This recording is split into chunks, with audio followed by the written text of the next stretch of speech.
કઈ અરજી છે એ અરજી છે ઓનલાઈન ગેમ્બલિંગ ઉપર પ્રતિબંધ મૂકી દેવો જોઈએ. તો આ એક અતિ મહત્વનો ટોપિક છે યુપીએસસીમાં આવનારા વર્ષોની અંદર અને જીપીએસસીમાં પણ આવનારા વર્ષોની અંદર પ્રશ્ન પૂછાવાની શક્યતા છે. પ્રિલિમ્સમાં પૂછાય તો ઠીક છે, બાકી મેઇન્સમાં તો પૂછાવાની શક્યતા છે. તે કયો ટોપિક? એ ટોપિક છે ઓનલાઈન ગેમ્બલિંગ. છેલ્લા ઘણા સમયથી જોઈએ તો ઓનલાઈન ગેમ્બલિંગ જે છે એનું માર્કેટ ખૂબ જ ફૂલ્યું ફાલ્યું છે. એની અંદર ખૂબ જ વધારો જોવા મળેલો છે. તમને પ્રશ્ન થાય ઓનલાઈન ગેમ્બલિંગ એટલે શું? ઓનલાઈન ગેમ્બલિંગ એટલે કે ઓનલાઈન રીતે જુગાર રમવો, ઓનલાઈન રીતે સટ્ટો રમવો. તમને ખ્યાલ હશે કે આપણા ગુજરાતની અંદર વાત કરીએ તો જેવો તે શ્રાવણ માસ આવી જાય તો શ્રાવણ મહિનાની અંદર લોકો જુગારધામો પકડાતા હોય. જેમ કે તમે છાપામાં એ બધામાં વાંચતા હોય કે જુગારધામો ધમતા હતા, લોકો જુગાર રમતા હોય, બરાબર. જુગારિયા એ બધા રીતે જુગાર રમવાનું, પત્તા ને એ બધાથી જુગાર રમતા હોય. પરંતુ હવે એક નવો ટ્રેન્ડ આવી ગયો છે. કયો નવો ટ્રેન્ડ? લોકો ઓનલાઈન જુગાર રમતા હોય છે, બરાબર. હવે ઓનલાઈન ગેમ્બલિંગની અંદર માત્ર જુગાર રમવો એવું જ નથી. જુગાર સાથે પણ બીજી ઘણી બધી વસ્તુ આવે. કઈ? જેમ કે સટ્ટો રમવો, ક્રિકેટ ઉપર સટ્ટો રમાડો, બરાબર. તમને ખ્યાલ હશે કે ડ્રીમ 11, પેટીએમ ફર્સ્ટ, આ બધીની અંદર ઘણી બધી અલગ અલગ ગેમ ઉપર પણ સટ્ટો ને એવું બધું રમવામાં આવતું હોય છે. ગેમ્બલિંગ ને એવું બધું રમવામાં આવતું હોય છે. અહીંયા ટીમ બનાવવાની હોય ને આવું બધું કાર્ય. તો આ બધી જ વસ્તુ એક રીતે શું છે? ઓનલાઈન ગેમ્બલિંગ છે. Online gambling. તો કર્ણાટક હાઈકોર્ટની અંદર એક વ્યક્તિએ અરજી કરી અને એવું કીધું કે આજે ઓનલાઈન ગેમ્બલિંગ જે છે એને રદ કરી દેવી જોઈએ, એની ઉપર પ્રતિબંધ મૂકી દેવો જોઈએ, એની ઉપર પ્રતિબંધ મૂકવો. તો આ આખો મુદ્દો શું છે એ વાત કરવાની છે. તમને પ્રશ્ન થાય શું આખા ભારત દેશની અંદર ક્યાંય પણ ઓનલાઈન ગેમ્બલિંગ એને રેગ્યુલેટ, એનું નિયંત્રણ કરવામાં આવે છે કે નથી આવતું? જો અત્યારે ત્રણ વસ્તુ છે તમારી પાસે. કઈ ત્રણ વસ્તુ? ઓનલાઈન ગેમ્બલિંગનું શું કરવું જોઈએ? પહેલી વસ્તુ કે એની ઉપર પ્રતિબંધ મૂકો. બીજી વસ્તુ એ જેમ છે એમને એમ ચાલુ રહેવા દો. અને ત્રીજી વસ્તુ એને રેગ્યુલેટ કરો, એનું નિયંત્રણ કરો, એની માટેનો કોઈ અલગ કાયદો બનાવો, બરાબર. તો આ ત્રણ અલગ અલગ ઓપ્શન છે. એ ત્રણમાંથી તમે કયું ચૂઝ કરો એ તમારે કહેવાનું છે. આપણે બધી વસ્તુ જોઈએ, બરાબર. અત્યારે પહેલાં તો વાત કરીએ તો ભારત સરકાર દ્વારા ઓનલાઈન ગેમ્બલિંગ માટે કોઈ પણ કાયદો બનાવેલો નથી. ભારત સરકારે કોઈ બનાવેલો નથી. આ જે છે એ રાજ્ય યાદીનો વિષય છે. એટલે અલગ અલગ રાજ્ય અલગ અલગ કાયદા બનાવેલા છે. અમુક રાજ્યએ બનાવેલા છે, અમુકે બનાવેલા નથી. હાઈકોર્ટે શું ઓબ્ઝર્વેશન કરેલું ને એ બધી વસ્તુ આપણે ચેક કરવાની કોશિશ કરીએ. રેગ્યુલેશન, ભારતની અંદર ગેમ્બલિંગ ઇન્ડસ્ટ્રી કઈ રીતે રેગ્યુલેટ થઈ છે. મેં તમને કીધું કે ડ્રીમ 11 ને પેટીએમ ફર્સ્ટ ને એ બધું આવ્યું, એના કારણે આની પોપ્યુલારિટી ને એ બધું ખૂબ વધી ગયું છે. આઈપીએલના સમય દરમિયાન પણ આ બધાની ખૂબ જ વધારે માર્કેટ આવી ગયેલી હતી અને ઘણા બધા મીમ્સ ને એવું બધું પણ આવતું હતું કે આપ ડ્રીમ 11 માં ટીમ બનાવો ને એ બધું, બરાબર. તો હવે જો ગેમિંગ ઇન્ડસ્ટ્રી, ભારતની અંદર ગેમ ઇન્ડસ્ટ્રીની વાત કરીએ તો એ ખૂબ મોટી ઇન્ડસ્ટ્રી છે કે આપણે જેટલું સમજીએ એટલી નાની નથી. બિલિયન ડોલરની અંદર રમવાવાળી ઇન્ડસ્ટ્રી છે અને એની અંદર દર વર્ષે 30% તો વધારો થાય છે, બરાબર. એ $1 બિલિયન કરતાં તો એ કીધું નહીં, એ આગળ જતી રહી છે. એટલે કે ખૂબ મોટી ઇન્ડસ્ટ્રી છે. હવે અહીંયા તમારે એક બે વસ્તુ સમજવાની છે. આ જે ગેમિંગ ઇન્ડસ્ટ્રી છે એમાં ટોટલ બે પ્રકારની વસ્તુ હોઈ શકે. કઈ બે પ્રકારની વસ્તુ? એક તો આ જે છે એ ગેમ ઓફ સ્કિલ અને game of chance. Game of skill અને ગેમ ઓફ ચાન્સ. તો આ બંને વસ્તુનો પહેલાં ભેદ સમજી લો, બંનેનો ડિફરન્સ સમજી લો. ગેમ ઓફ સ્કિલનો મતલબ શું થાય? એટલે કે આવડતવાળી ગેમ. આ એક એવી ગેમ છે કે જેમાં આવડતની જરૂર પડતી હોય. અને ગેમ ઓફ ચાન્સ એટલે કે ગેમ ઓફ લક, એટલે કે એમાં કોઈ આવડતની જરૂર ન પડતી હોય. એમાં તમારી કિસ્મત, તમારું નસીબ, તમારો ચાન્સ સારો લાગી જાય તો તમને બધી વસ્તુ મળી જાય, બાકી કોઈ મળે નહીં. હવે જો એક વસ્તુ સમજીએ, લોટરી.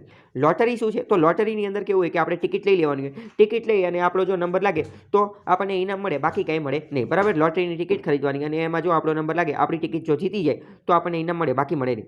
તો લોટરી શું છે? લોટરી એ છે ગેમ ઓફ ચાન્સ. એટલે કે એમાં આપણી તક, આપણું જો નસીબ સારું હોય તો આપણને મળી જાય, બાકી કંઈ મળે નહીં.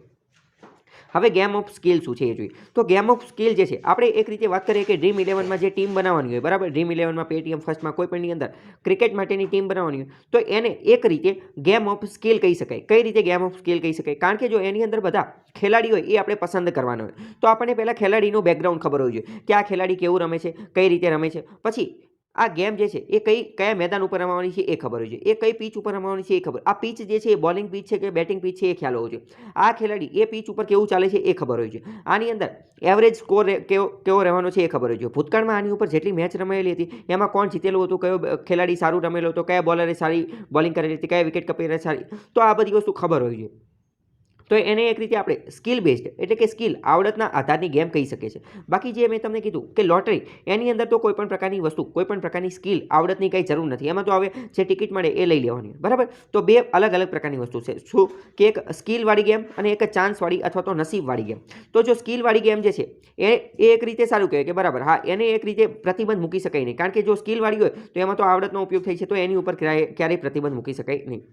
હવે જો અત્યારે આ બધી મોટી ગેમની આ બધું થઈ ગયેલું છે, તો ઘણી બધી વાર એની અંદર બ્લેક મની પણ, કાળું નાણું પણ સંડોવાયેલું હોય છે. એની અંદર મોટા ભાગના પ્રમાણમાં બ્લેક મની, કાળું નાણું ને એ બધું આવવામાં આવે છે. હવે જો એક વસ્તુ સમજો, મેં તમને પહેલાં જ કહી દીધું કે ભારતની અંદર આને રેગ્યુલેટ, નિયંત્રણ કરવા માટેનો કોઈ કાયદો જ છે નહીં. અલગ અલગ રાજ્યનો અલગ અલગ કાયદો છે.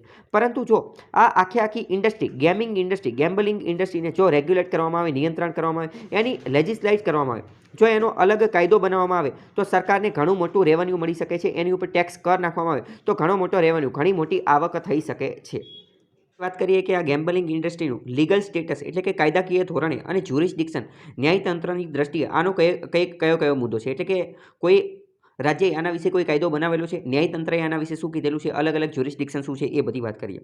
તો પહેલાં તો વાત કરીએ તો અલગ અલગ કોર્ટ દ્વારા અલગ અલગ જજમેન્ટ, અલગ અલગ ચુકાદો આપવામાં આવેલા છે. હવે જો અહીંયા એક મહત્વનો મુદ્દો શું છે કે આ જે ગેમ્બલિંગ ઇન્ડસ્ટ્રી જે છે એમાં એને ગેમ ઓફ સ્કિલ માનવી કે ગેમ ઓફ ચાન્સ માનવી. ગેમ ઓફ સ્કિલનો મતલબ શું થાય, મતલબ કે કોઈ એવી ગેમ, એવી કોઈ રમત કે જેમાં આવડતની જરૂર છે, તો જે આવડતની જરૂર હોય એવી ગેમને બેન, એની ઉપર પ્રતિબંધ મૂકી શકાય નહીં. પરંતુ ગેમ ઓફ ચાન્સ એટલે કે જે લકવાળી ગેમ હોય, જે નસીબવાળી ગેમ હોય, ડેસ્ટિનીવાળી ગેમ હોય, તો એની ઉપર પ્રતિબંધ મૂકી શકાય. તો હવે કોર્ટે દર વખતે અલગ અલગ વસ્તુ કીધેલી છે અને દરેક વખતે અલગ અલગ પ્રકારનું ઇન્ટરપ્રિટેશન કરેલું છે. હવે અહીંયા એ મુદ્દો સેન્સિટિવ થઈ જાય છે કે કોઈ પણ ગેમને ગેમ ઓફ સ્કિલ માનવી કે ગેમ ઓફ ચાન્સ માનવી. જેમ કે મેં તમને કીધું કે ડ્રીમ 11ની અંદર ટીમ બનાવવાની છે, બરાબર, તો એ ગેમ ઓફ સ્કિલ પણ થઈ શકે છે અને એને ગેમ ઓફ ચાન્સ પણ થઈ શકે છે. તો એનું ઇન્ટરપ્રિટેશન કઈ રીતે કરવું એ એક મહત્વની વસ્તુ છે. ગેમ્બલિંગ અને બેટિંગ આ બંને અલગ અલગ વસ્તુ છે. શું? ગેમ્બલિંગ અને બેટિંગ બંને અલગ અલગ વસ્તુ છે. ગેમ્બલિંગ જે છે એ એક પ્રકારનો જુગાર છે, દરેક રાજ્યના અલગ અલગ એના કાયદા છે અને ગેમ્બલિંગને એ બધા માટે અલગ અલગ વસ્તુ છે. પરંતુ હવે જેટલા પણ કાયદા છે અલગ અલગ રાજ્યના, એ બધા કાયદાની અંદર, બધા રાજ્યના અલગ અલગ કાયદાની અંદર એમને ક્યાંય સ્પષ્ટપણે એવું ડિફાઇન, એવી રીતે સમજૂતી કરેલી નથી કે કોને ગેમ્બલિંગ ગણવાનું અને કોને બેટિંગ ગણવાનું. અથવા તો આ ગેમ જે છે, કોઈ ગેમ છે તો આ ગેમ જે છે એમાં સ્કિલ, આવડતની જરૂર છે કે આ સ્કીમ જે છે એની અંદર ચાન્સ, લક, નસીબની જરૂર છે, એવું ક્યાંય વ્યવસ્થિત રીતે કેટેગરી આપેલી નથી, વ્યવસ્થિત સ્પષ્ટ કરેલું નથી. 2017ની અંદર પંજાબ અને હરિયાણા હાઈકોર્ટે શું કીધેલું હતું, એમને એવું કીધેલું હતું કે ડ્રીમ 11ની અંદર જે પોઈન્ટ આપવામાં આવે છે આ એક રીતે ગેમ ઓફ સ્કિલ છે. ડ્રીમ 11માં જે ટીમ બનાવવામાં કોઈએ પંજાબ અને હરિયાણા હાઈકોર્ટની અંદર અરજી કરેલી હતી કે આ ડ્રીમ 11 ને એ બધા ઉપર પ્રતિબંધ મૂકી દેવો જોઈએ, આ એક પ્રકારનો જુગાર છે. પરંતુ એ સમયે પંજાબ અને હરિયાણા હાઈકોર્ટે શું કીધું કે આ એક skill of game of skill એટલે કે આવડત માટેની ગેમ છે અને એના કારણે એ ગેમ્બલિંગની કેટેગરીમાં આવતું નથી. જો હવે એક મિનિટ અહીંયા આપણે સમજીએ થોડી વાર ગેમ્બલિંગ અને બેટિંગ એ સમજો. ગેમ્બલિંગ એટલે શું? ગેમ્બલિંગ એટલે કે એક પ્રકારનો જુગાર, એ ગેરકાયદેસર છે. ગેમ્બલિંગ એટલે શું? એક પ્રકારનો જુગાર કે જેમાં કોઈ પણ પ્રકારના આવડતની જરૂર નથી, માત્ર અને માત્ર નસીબના ખેલ ઉપર જીતી જઈએ એને કહેવાય ગેમ્બલિંગ. પરંતુ બેટિંગનો મતલબ જુગાર નહીં, બેટિંગનો મતલબ કે એમાં થોડી ઘણી આવડત, સ્કિલની પણ જરૂર પડે. તો પંજાબ અને હરિયાણા હાઈકોર્ટે શું કીધું, એમને એવું કીધું કે ડ્રીમ 11 જે છે એ કોની અંદર આવતું નથી, ગેમ્બલિંગની ડેફિનેશનમાં, ગેમ્બલિંગમાં આવતું નથી. કેમ? કારણ કે એની અંદર માત્ર નસીબની જરૂર નથી પડતી, એમાં પણ થોડી ઘણી આવડતની ખબર પડે, આવડત હોવી જોઈએ કે ડ્રીમ 11માં ટીમ બનાવવા માટે એનું બેકગ્રાઉન્ડ ને બધું ખબર હોવી જોઈએ. પછી રાજસ્થાન હાઈકોર્ટ અને પંજાબ હરિયાણા હાઈકોર્ટ, બોમ્બે હાઈકોર્ટ, આ બધાએ અલગ અલગ રીતે ઇન્ટરપ્રિટેશન કરેલું. એ બધાએ એવું કીધેલું છે કે ડ્રીમ 11 જે ગેમ જે છે એ ગેમ ઓફ સ્કિલ છે, એટલે કે આવડત માટેની એક ગેમ છે, અને આ બધા હાઈકોર્ટની અંદર જે અપીલ કરવામાં આવેલી હતી, હાઈકોર્ટની અંદર જે ચુકાદો આપવામાં આવેલો તો એની અપીલ પણ કરેલી છે, એની ઉપર અપીલ કરેલી છે કઈ જગ્યાએ? સુપ્રીમ કોર્ટની અંદર. પરંતુ સુપ્રીમ કોર્ટે હજી સુધી એનો કોઈ ચુકાદો આપેલો નથી. સુપ્રીમ કોર્ટે ડ્રીમ 11ને એ બધાને નોટિસ આપેલી છે, બધી અલગ અલગ પાર્ટીને નોટિસ આપેલી છે અને એને પૂછેલું છે કે તમે ડિટેલમાં માહિતી આપી, વિગત આપી અને બધું સમજાવો કે કઈ રીતે આ જે છે એ સ્કિલ એટલે કે આવડતની ગેમ છે કે પછી આ એક નસીબની ગેમ છે, એ નોટિસ આપીને એવું બધું પૂછેલું છે. પરંતુ હજી એની ઉપર કોઈ ચોક્કસ ચુકાદો આપેલો નથી. બીજી વાત કરીએ લેજિસ્લેશન એન્ડ ગેમ્બલિંગ એટલે કે કાયદાની વાત કરીએ તો અલગ અલગ કાયદા, કઈ રીતે કાયદા બને છે. સ્ટેટ એક્ટ, રાજ્યના જેટલા પણ કાયદાઓ જે છે એને ગેમ ઓફ સ્કિલ કોને ગણવાની, એની માટેનો કોઈ ક્રાઇટેરિયા, એની માટેના કઈ વસ્તુ હોય તો ગેમ ઓફ સ્કિલ ગણવાની, આવડત માટેની ગેમ કોને ગણવાની, એ કોઈ નક્કી કરેલું નથી, એ કોઈ ડિફાઇન કરેલું નથી. તો state of Andhra Pradesh versus Satyanarayan, આ એક કેસ હતો આંધ્રપ્રદેશ અને સત્યનારાયણ કેસનો. એની અંદર અર્થઘટન કરી અને સુપ્રીમ કોર્ટે એવું કીધું કે આ ગેમ રમી અને આવી બધી ઓનલાઈન જુગાર રમવાની જે બધી ગેમ જે છે એ એક રીતે સ્કિલ પ્રીડોમિનેન્ટ ઓવર ચાન્સ, એ બધાની અંદર ચાન્સ કરતાં વધારે સ્કિલ જે છે એ વધારે મહત્વનું છે એવું કીધેલું. પરંતુ હવે જો અહીંયા એક વસ્તુ સમજો, જો સુપ્રીમ કોર્ટ કોઈ ગેમની અંદર ડેઇલી ફેન્ટસી સ્પોર્ટ ગેમ, હવે જો ફેન્ટસી એટલે કલ્પના, ડેઇલી એટલે રોજે ગેમ અને સ્પોર્ટ, આ જે ડ્રીમ 11 ને પેટીએમ ફર્સ્ટ ને આ બધી એક રીતે ફેન્ટસી સ્પોર્ટ ગેમ છે, જેમાં આપણે જાતે જ તે ટીમ બનાવવાની હોય, જાતે રમવાનું હોય એવી રીતે. જો સુપ્રીમ કોર્ટ એવું કહી દેશે કે આ ફેન્ટેસી સ્પોર્ટની ગેમ જે છે એ ગેમ ઓફ ચાન્સ છે, ગેમ ઓફ ચાન્સ એટલે કે લક નસીબ ઉપર હાલવાવાળી છે, તો એ આખી ઇન્ડસ્ટ્રી, આખો ઉદ્યોગ જે છે એ બંધ થઈ જશે, શટ ડાઉન થઈ જશે. પરંતુ જો સુપ્રીમ કોર્ટ એવું કહી દેશે કે આ જે આખી ગેમ જે છે, આ આખી ઇન્ડસ્ટ્રી, ફેન્ટેસી ગેમની ઇન્ડસ્ટ્રી એ ગેમ ઓફ ચાન્સ નથી પરંતુ ગેમ ઓફ સ્કિલ એટલે કે આવડત ઉપર ચાલતી ગેમ છે, તો પછી એ બંધ નહીં થાય, તો એ ફૂલ્યો ફાલેલું રહેશે, તો એ ચાલેલું રહેશે. આની માટે રાજ્ય સરકાર શું કરે? રાજ્ય સરકાર આ બધી ગેમ માટે આ બધી કંપનીઓને અલગ અલગ લાઇસન્સ પ્રોવાઈડ કરી શકે અને એની માટે લાઇસન્સ પ્રોવાઈડ કરવા માટે પહેલાં બધું ચેક કરે કે એમની માટે યોગ્ય વસ્તુ છે કે નહીં. એ લાઇસન્સ માટેની ફી ચાર્જ કરી શકે અને એની માટેના નીતિ નિયમો બનાવી અને એને અનુસાર જો એ ગેમ ઓફ સ્કિલ એટલે કે આવડત માટેની ગેમ હોય તો એની માટે એ ટેક્સ કર લાગી શકે અને ગેમ ઓફ ચાન્સ હોય તો એની માટે પણ અલગ કરની ને બધાની જોગવાઈ કરી શકે છે. આવું એક કાર્ય કરી શકે. હવે જો પરંતુ અહીંયા ટ્રિકી ક્વેશ્ચન, એક અદ્ભુત પ્રશ્ન એ છે કે ગણવાનું કોને, શું ગણવાનું, કે આને ગેમ ઓફ સ્કિલ ગણવાની કે ગેમ ઓફ ચાન્સ એટલે કે નસીબની ગેમ ગણવાની, એ એક ટ્રિકી ક્વેશ્ચન છે. તો ગેમિંગ ઇન્ડસ્ટ્રી જે છે એ એક રીતે જોઈએ તો લીગલ એટલે કે કાયદેસર પણ છે અને ઇલીગલ એટલે કે ગેરકાયદેસર પણ છે. એક જ ગેમની અંદર બંને પ્રકારની વસ્તુ હોઈ શકે, કાયદેસરની પણ હોઈ શકે અને ગેરકાયદેસરની પણ હોઈ શકે. તમને એવું લાગે કે એ કઈ રીતે? તો ફોર એક્ઝામ્પલ સમજો કે કોઈ ડ્રીમ 11ની અંદર ટીમ બનાવે છે. હવે જે ટીમ બનાવવાળો વ્યક્તિ પોતાની આવડતથી ટીમ બનાવે તો એ કાયદેસર છે, પરંતુ કોઈ આ ટીમ બનાવતી વખતે બ્લેક મનીનો, કાળા નાણાંનો એ બધાનો ઉપયોગ કરે તો એ એક રીતે ગેરકાયદેસર છે, બરાબર. એટલે આની માટે વ્યવસ્થિત કાનૂન એ બધું બનાવવું જરૂરી છે.